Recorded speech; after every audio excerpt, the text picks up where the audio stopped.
बिस्मिल्लाहिर्रहमानिर्रहीम।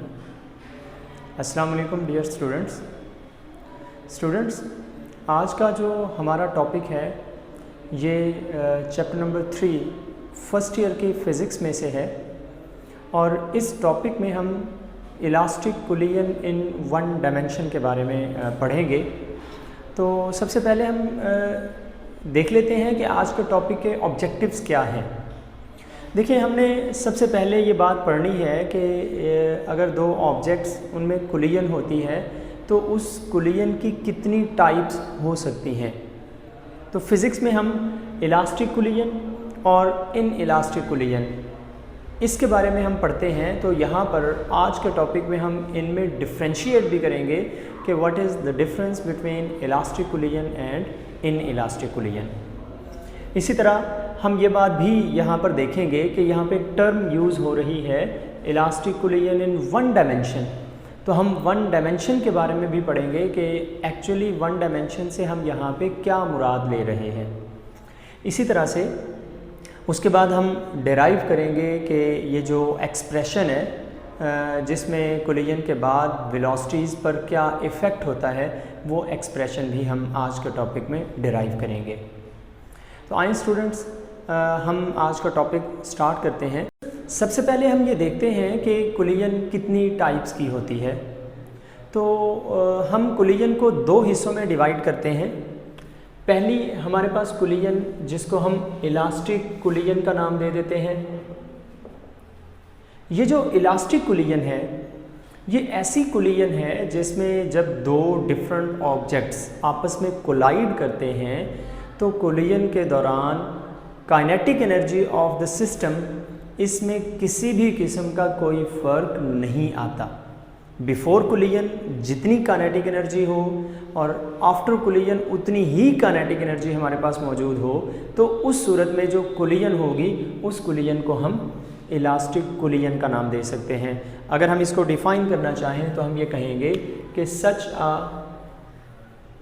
Collision in which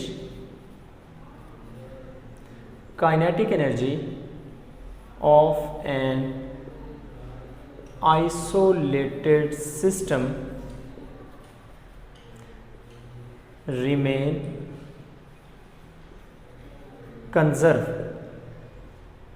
यहाँ पे जो वर्ड कंजर्व यूज़ कर रहे हैं, इट मीन्स कि there will be no change in kinetic energy before collision and after collision. अब इसकी एग्जांपल के तौर पे आप ले लें कि हमारे पास फॉर एग्जांपल एक बॉल है। हम बॉल को ज़मीन पर मारते हैं तो ज़मीन अल्टीमेटली ज़मीन से टकराने के बाद बॉल रीबाउंस होगी अपवर्ड डायरेक्शन में। अब हमें ये पता है हाइट पे जो उसकी एनर्जी है वो पोटेंशियल एनर्जी है। जब हमने उसको इस तरह से ड्रॉप किया तो यही पोटेंशियल एनर्जी कन्वर्ट हुई काइनेटिक एनर्जी में। ये जैसे जैसे नीचे जा रही है तो ये काइनेटिक एनर्जी इंक्रीज़ होती जा रही है और पोटेंशियल एनर्जी डिक्रीज़ होती जा रही है।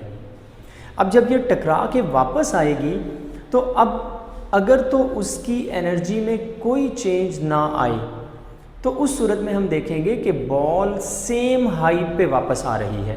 फॉर एग्ज़ाम्पल, अगर यहाँ से हमने बॉल को नीचे फेंका है, ये हमारे पास फ्लोर है, तो यहाँ से ये बॉल रीबाउंस होके वापस आएगी और अगर ये सेम हाइट पे पहुँच रही है तो उस सूरत में हम देखेंगे कि there will be no loss in energy. अगर एनर्जी में लॉस ना हो तो फिर जहाँ से ये चली थी वहीं पे वापस जाएगी। अब इसके बाद दोबारा अगर ये वापस जाती है तो रीबाउंस होने के बाद अगर हर दफ़ा सेम हाइट पे ये वापस आ रही हो तो उस सूरत में हम कहेंगे कि there will be no change in kinetic energy of this ball. तो अब इस सूरत में जो कोलिजन हो रही है, collision between ball and floor, तो हम ये कहेंगे कि इसमें काइनेटिक एनर्जी में चेंज नहीं आ रही, लिहाजा ये जो कोलिजन है इसमें काइनेटिक एनर्जी कंजर्व है और इस कोलिजन को हम इलास्टिक कोलिजन का नाम देंगे।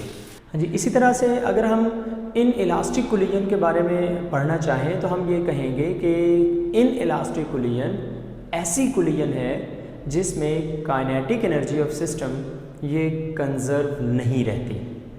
It means kinetic energy collision से पहले कुछ और होगी और आफ्टर कोलिजन उसकी काइनेटिक एनर्जी में चेंज आ। जी तो स्टूडेंट्स, अब हम आते हैं सेकंड पॉइंट की जानिब कि हम जब टॉपिक को देखते हैं तो इसमें हम देख रहे हैं कि elastic collision in one dimension को हम डिस्कस करने जा रहे हैं। तो अब यहाँ पे हमारे जहन में ये क्वेश्चन आ सकता है कि ये वन डायमेंशनल मोशन क्या होती है।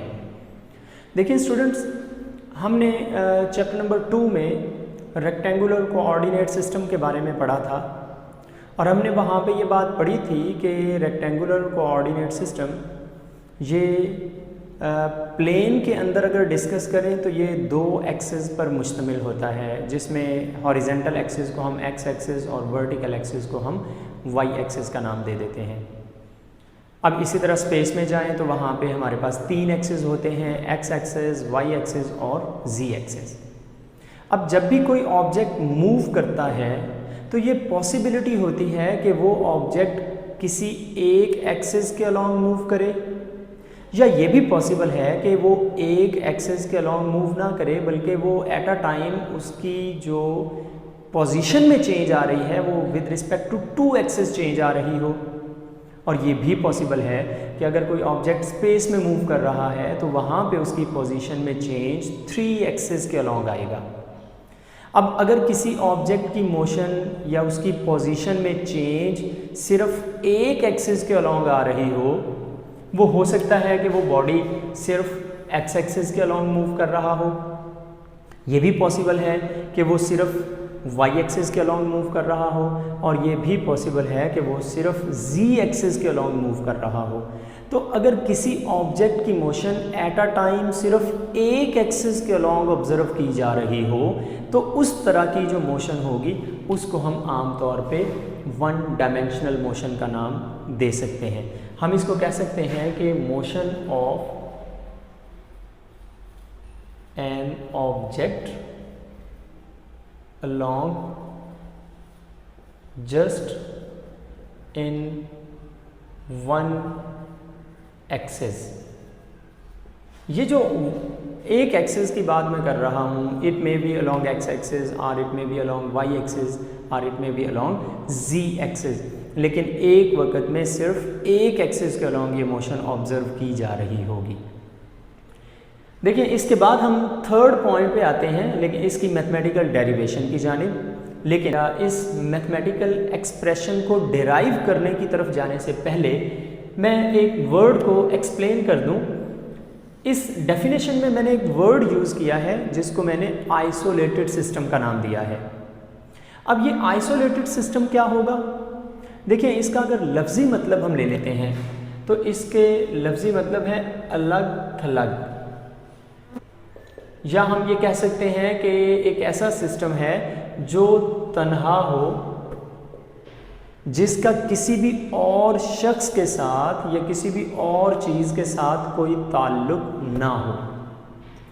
अब अगर हम इसको फिज़िक्स की ज़ुबान में इसको डिफ़ाइन करना चाहें तो हम ये कह सकते हैं कि ये एक ऐसा सिस्टम होगा जिसका किसी दूसरे सिस्टम के साथ या किसी दूसरी बॉडी के साथ किसी भी किस्म का कोई इंटरेक्शन नहीं होगा। और आमतौर पर फिज़िक्स में जब भी किसी दूसरे ऑब्जेक्ट के साथ इंटरेक्शन होता है तो उस सूरत में हमेशा ऑब्जेक्ट्स एक दूसरे पर फोर्स अप्लाई कर रहे होते हैं।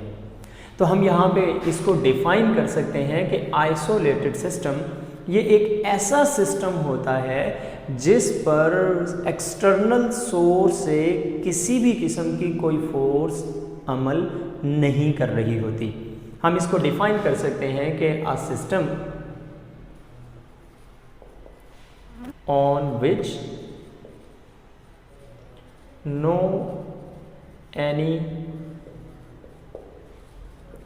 External force acts is called an isolated system.